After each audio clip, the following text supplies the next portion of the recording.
B, C. I'm not doing that. Hello, my name is Douglas Lambert. This is my name sign.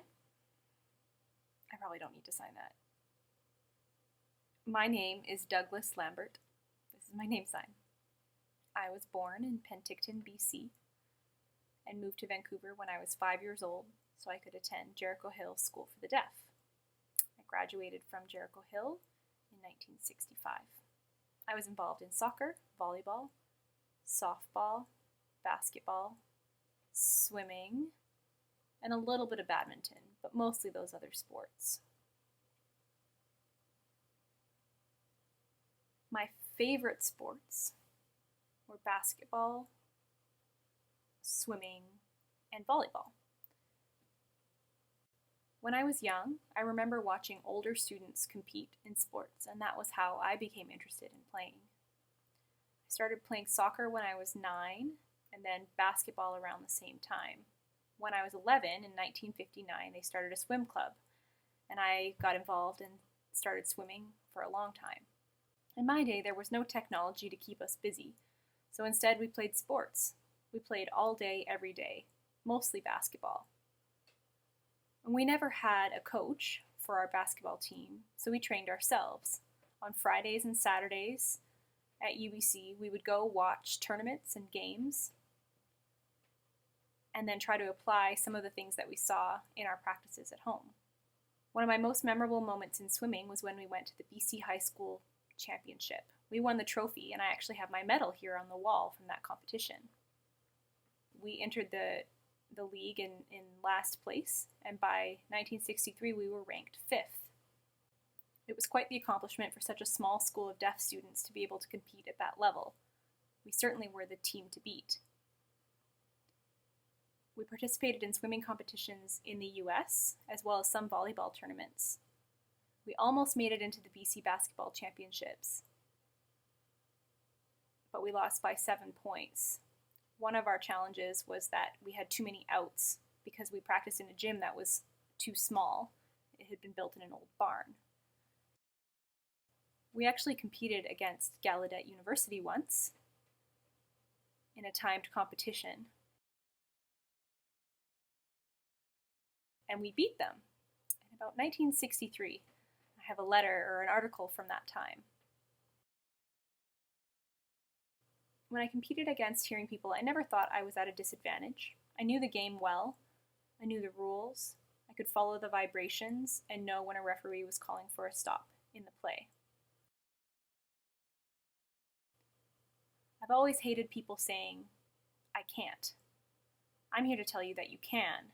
If you give up, it's just as bad as failing. You have to keep going and not get complacent.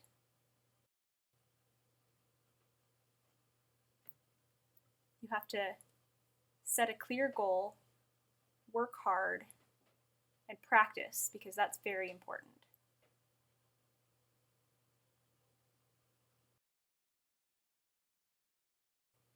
When I grew older, after I graduated high school, I really looked up to the members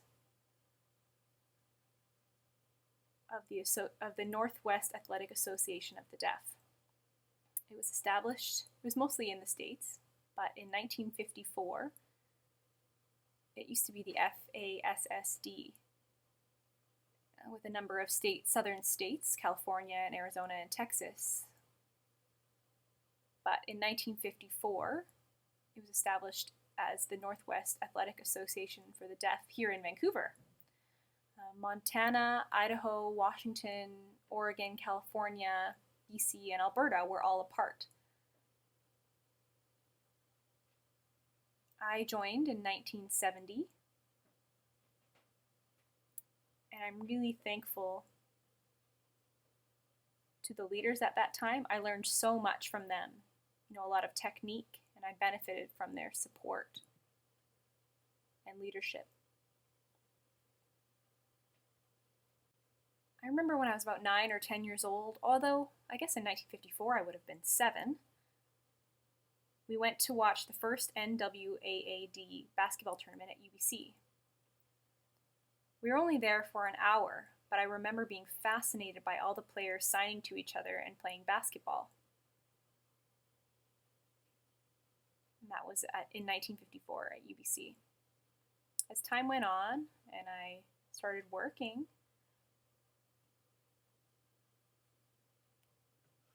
I really enjoyed supporting the deaf White Sox baseball team. In the late 90s, maybe the early 2000s, I can't remember exactly. Time flies. I loved being able to support the team as a fan. There was one girl, and the rest were boys, and I worked with them, and there was wonderful parent support in place. It was such an empowering experience for them, and something that I was happy to be a part of. To deaf youth out there who want to play sports, I encourage you to ask your parents and get involved in whatever sport catches your interest.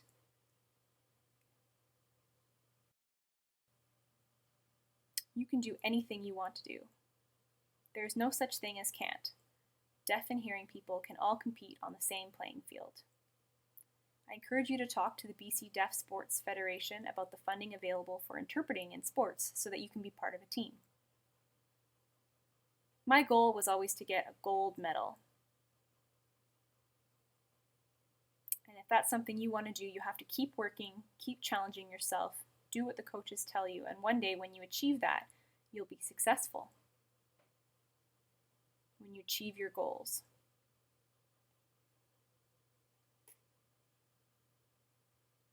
Even if you never get that medal, what's important is that you tried and that you never gave up. Success might not look like a gold medal, but it can be found in other areas of life. The point is that you can succeed.